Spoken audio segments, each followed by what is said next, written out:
wabarakatuh. Balik lagi di sini dengan saya Muhammad Firdaus. Pada video kali ini saya akan membuat tugas gambar SolidWorks exercise keempat. Langsung saja di sini kita buat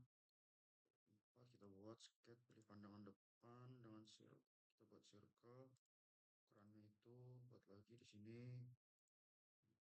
kita dimensikan sini diminta itu diameter 20.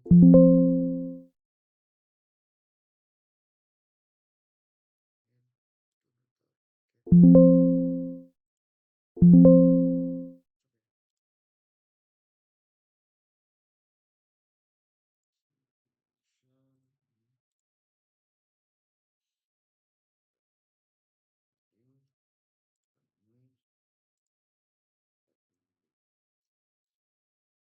kita extrude ke belakang dulu.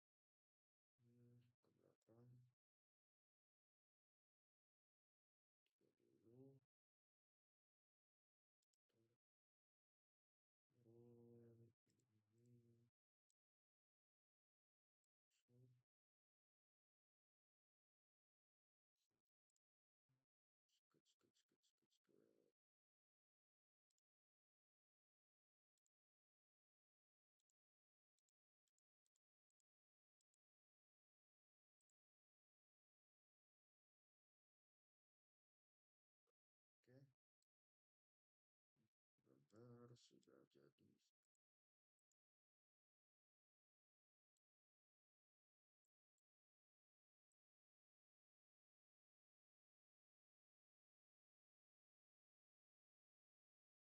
Mungkin cukup sekian dari saya. Assalamualaikum warahmatullahi wabarakatuh.